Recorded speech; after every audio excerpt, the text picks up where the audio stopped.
I'm on various public company boards. I've been on 19 public company boards, and their idea of the due diligence is to send the lawyers out and have a bunch of investment bankers come in and make presentations and all that. And I regard that as terribly diversionary, because the board sits there, entranced by all of that, and everybody reporting how wonderful this thing is and how they've checked out patents and all that sort of thing. And nobody is focusing really on where the business is going to be in 5 or 10 years. And business judgment about economics and people to some extent, but the business economics, that is 99% of deal making. When I started going out looking to buy companies, I was given the advice, and I think many acquisitions entrepreneurs are given this advice, but I was given the advice that I needed to align myself with top transactional firms, top white collar firms, a top law firm, and a top accounting firm. I needed to be represented by a Skadden. I needed to be represented by a KPMG, or a firm that was near that very esteemed level.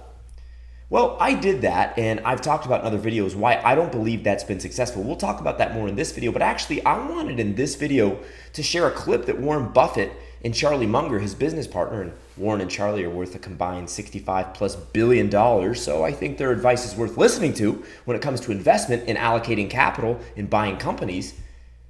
But these two individuals very strongly disagree with the premise that you should align yourself with these top professional firms. Let's let them talk about it, and then I'm going to add a couple more ideas from a younger individual who's in the trenches doing 7-figure deals right now. I have a long ways to go, but I wanted to share my thoughts. But first, let's listen to the legends. Good afternoon. My name is Fred Strassheim, and I'm from here in Omaha. I have a question about your acquisition methodology. And I was intrigued to read in your annual report about your acquisition of Star Furniture. And as I understand the process you followed, Mr. Buffett, you met with you reviewed financials for a brief period, liked what you saw, and then you met with Mr. Melvin Wolf for 2 hours and struck a deal. And you wrote you had no need to check leases, work out employment contracts, etc. Right. I think that most companies, when they do acquisitions, would feel the need to do a significant amount of legal due diligence, to do things like check the leases, check into things like undisclosed environmental liability, or perhaps threatened litigation. And I guess my question is, have you ever been burned by your approach? We've never been burned by we've been burned only in the sense that we've made mistakes on judging the future economics of the business, which would have had nothing to do with due diligence. We regard what people normally refer to due diligence as really sort of boilerplate in most cases. It's a process that big companies go through, and they feel they have to go through it, and they're ignoring, oftentimes in our view, they're ignoring what really counts, which is evaluating the people they're getting in with and evaluating the economics of the business. That's 99% of the deal. You may run into an environmental liability problem, one time in 100, or you may find a bad lease. I asked Melvin about, do you have any bad leases? I mean, that's the easiest way to do it. And I can read them all and try and look for every clause or something, but it isn't going to, that is not the problem. We've made lots of bad deals. We made a bad deal when we bought Hochschild Kohn, for example, a department store operation back in 1966. But it had fine people. But we were wrong on the economics of the business. But the leases didn't make any difference, or that sort of thing just was not important. And I can't recall any time that what other people refer to as due diligence would have avoided a bad deal for us. I can't either. No, that's 30-some years. And the key thing, you just don't want to do. I'm on various public company boards. I've been on 19 public company boards, and their idea of the due diligence is to send the lawyers out and have a bunch of investment bankers come in and make presentations and all that. And I regard that as terribly diversionary, because the board sits there, entranced by all of that, and everybody reporting how wonderful this thing is and how they've checked out patents and all that sort of thing.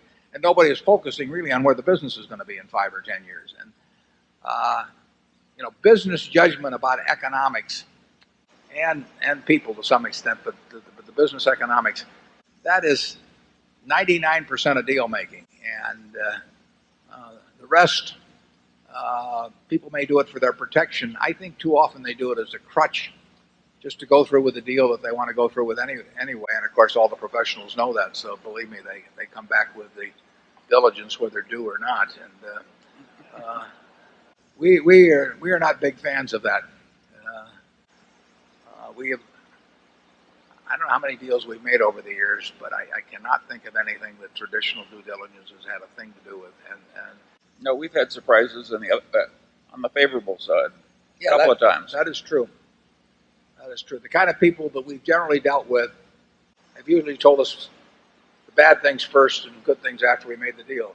But, we made a deal with a fellow over in Rockford in 1969, Eugene Abeg, the Illinois National Bank and Trust Company. I made that deal in a couple of hours, and I mean, there just wasn't any way that Gene was going to be hiding anything bad. For the next 10 years, when I went over there, every time I go to lunch, he'd point out some building in town that we owned that wasn't on the books, or some foundation we had that had money in it that he hadn't told me about. And he even gave me some bills, one of which I carry in my pocket, that he had still sitting around that were issued by the bank, that were our own money, which he never told me about. We could cut them out like paper dolls. I mean, Gene was not a guy to show all his cards. And those are the kind of people we've generally dealt with. And I would certainly say that that Melvin and Shirley fit that description in spades. You heard Warren speak there. Candidly, I wish Charlie would have spoken because Charlie is so blunt. You should absolutely listen to some Charlie Munger talks on YouTube.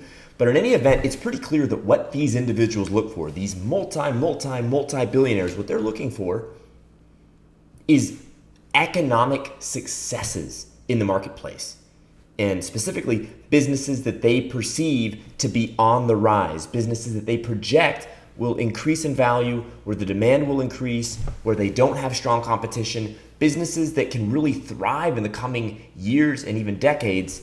They care about that way more than they care about crossing the T's and dotting the I's. And what I've seen from personal experience is a lot of these accounting firms and law firms, they really just expensively cross the T's and dot the I's. Yes, they have a certain cachet that for some people maybe that's attractive or alluring. Maybe it's like driving a BMW. Maybe it's like driving a Ferrari. You feel like, oh yes, I'm represented by a certain Skadden law firm. Oh yes, I'm represented by E&Y. I think there's certain people that like to carry themselves with that certain mystique and that very high level of significance. But that very high level of significance is not going to make you money. Buying great companies is what makes people money when they're buying businesses. It's buying great companies and avoiding bad companies.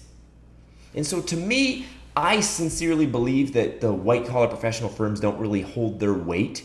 I think they charge too much and deliver too little. This was my experience with building a big, huge board right out of the gate. It wasn't anything against any of the individuals. It's just most people aren't going to spend 90 hours a week analyzing deals, but I will because I'm the founder and I have everything on the line. And as you go forth, if you're looking to buy businesses, it's going to take that relentless commitment. Charlie and Warren, they read something to the effect of 8 hours a day. They're reading through deals, they're reading the news, they're reading all the publications, they're reading everything they can get their hands on so that they are absolutely as aware as anyone about the marketplace, economic conditions, what parts of the country are thriving, what sectors are thriving, what sectors are struggling, what parts of the country are struggling, an investment opportunity that nobody else has heard of. They're thinking. They're always in the game, but that's not something you can outsource. I think that's the misconception, is that you can just outsource the due diligence and that will ensure you buy a great company. And I don't think anything could be further from the truth. I would also say some of the pros that people say for using the big accounting firm or the big law firm is that if something goes wrong, they will be liable. And I'm sorry, but I just think that's a crazy premise, because if it's Bob, the new acquisition entrepreneur, versus Skadden, who do you really think is going to win that internal squabble? Do you really think Skadden is going to risk it all to protect Bob, the unknown acquisitions entrepreneur? Or even if Bob has a couple of deals under his belt? If Skadden is working for Nike and Pepsi and Coca-Cola, or these huge multi-billion-dollar, even potentially trillion-dollar companies, do you really think that they're too focused on Bob, the acquisitions entrepreneur with $14.3 million in assets under management? These huge firms aren't designed to do deals sub 9 figures. Yes, they can do it, but that's not their bread and butter. So what happens, and I've seen this from firsthand experience, is you get passed down until you're probably doing 9-figure deals. Certainly, you're not going to get the good treatment at 7-figure deals. You get an associate to work with you. Or you pay someone a ridiculous amount of money, and when you're doing 7 or even 8-figure deals, the basis doesn't make sense. And that's what I'm trying to convey here, because I got a lot of advice, and I see a lot of people following the advice of feeling like they need to get these white-collar professional companies on their team before they can go out and look at deals and before they can go start talking to banks. And to me, I think all you're doing is literally just wasting your time. Now, some will say, yes, but a top accounting firm or a top law firm can bring you deals. Okay, let's talk about that. Yes, it is true that deal flow can be accessed from top law and accounting firms. It's also true that deal flow could be accessed by mid-size accounting firms and mid-size law firms. Notably, I think it's working with a law firm and an accounting firm that has a strong presence in your local area that I think is way more important as a side note than it is to work with E&Y or KPMG or Skadden.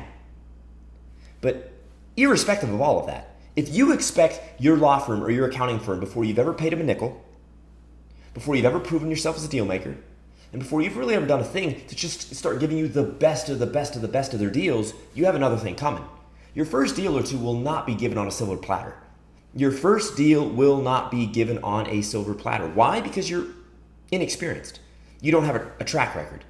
So if I'm a broker, if I'm an investment banker, if I'm a lawyer, or if I'm an accountant, and I have this really great deal from a client that I've been serving or representing, or from someone I know for 20 or 30 years, am I going to give the deal to somebody I just met last week, or am I going to hand off the deal to somebody I've known for 20 years that I know could get the deal done? And the answer is, of course, the latter. Now, that doesn't mean it takes 20 years to build the kind of relationships that can get you deal flow, but what it does mean is you need to earn your weight before you can start commanding this deal flow just coming in from all these great sources. Yes, in the long term, I think that's a great strategy to partner with a great firm for legal and for accounting and to have some of that deal flow come from them. At least it's an option. But do I think it's absolutely necessary for you to do your first deal? Heck no. No. Not even remotely close. They're going to charge you too much. They're probably going to put an associate on the deal, not a partner. The chances of them bringing you deal flow or anything too exciting, I'm not super bullish on it. I think you could spend the time you took courting law firms and courting accounting firms and instead just pick up the phone and make 500 calls. Or talk to 50 brokers. I think that would be much better allocation of your time. Be direct. If you want deals, directly go after deals. If you want financing, directly talk to lenders. I don't get this whole, I need my accountant to connect me to my lawyer, to connect me to my financier, to connect me my deal. I mean, if it happens that way, then great. But in business, time is money. And so to me, I've just found that the direct way works. Now, again, as you get more sophisticated, as you get more momentum, you can start looking at other strategies. But I really do think Warren and Charlie said it best. At this point, I feel like I'm not adding too much more value than what they already said. Let's just double down before we wrap this video on what did they say. They said that the economic variables of the business, that's what matters when you're making acquisitions. Not the leases, not the this, not the that. Yes, you get a phase 1 environmental report to make sure there's not some evil monster that's spitting up sludge just underneath the property or the business you're going to buy. You do those things. You cross that T literally so you can get the financing or just to make sure you can sleep well at night post-close. But those things are simple. And if you build a team like I've talked about here with a top accountant and a top lawyer and a top industry expert, and by the way, let me pause real quick. Bringing on a lawyer is different than bringing on Skadden. Bringing on an accountant is different than bringing on KPMG. I'm talking about bringing on the individual, an individual. Perhaps he's retired. Perhaps she is in the last couple of years of his or her career in this case, and she's looking to transition to another thing. Whatever, right? But I would bring on an individual because you can negotiate and you can work with an individual and you can build strong rapport with an individual and you can enlist an individual into your team much more easily and effectively. I believe in building a great team around you. I just don't believe that needs to be some multi-billion dollar law firm and some multi-billion dollar accounting firm, especially not in the beginning. And heck, if Warren and Charlie aren't using those firms hardly, then it makes me think, gosh, maybe I don't even need to ever worry about them. That's where I'm at. What do you think? Share in the comments below. And P.S., I wanted to talk to you as well about my experiences doing 7-figure deals and if having a top legal firm and a top accounting firm had a big impact on helping me raise money. And it's probably been pretty self-evident where my position is on this and what my experiences were, but here it is. The answer is it didn't help hardly at all. In fact, I don't think it did help at all. It was my attention to detail when putting together the deal, in my forethought in regards to risks and upside, and doing my economic analysis of the business and really seeing that this business that we bought had great internal demand. That's what brought the money to me. It was me thinking about the economics of the Nebraska deal, and now exactly in the same way with the Florida deal we're working on right now. It's thinking about the local economics, the market trends, the nature of the specific business, the business's management team, the nature of the sector, where we think all these things are going in concert, meaning together. And the answer, of course, what we feel with the deals we do is they're going up. Otherwise, we wouldn't be asking for your money, metaphorically speaking. Right? And of course, we don't ask for money right away. We narrate our due diligence process over several weeks, if not even months. Now, when I say our due diligence process, for me, it's way more about, again, analyzing the local political sector, analyzing the local economic sector, analyzing the local regulation that could get us in the way, analyzing local competition, analyzing the sector at large, those kinds of things. Again, looking at the economic variables. I'm not going through receipts for 16 hours. I'm not having our accountant go through 16 hours worth of receipts. I'm not going through all the employment contracts. I literally have never done that. I just don't think that stuff is relevant. I didn't think it was relevant before I ever heard this clip of Warren and Charlie. And then they said what they said, and I was like, oh my gosh, there's somebody out there who believes the same way I do. And holy mackerel, these guys are billionaires. This is great. Maybe I'm onto something. I just, again, don't see the value in these white-collar professional firms. So, again, that's my case. I'm going to let it die there, and I'll talk to you in the next video. By the way, if you've liked this thing, thumbs it up, hit the subscribe button, and I'll talk to you in the next video. And by the way, also hit that notification bell so that when we drop videos, you know that they're coming your way.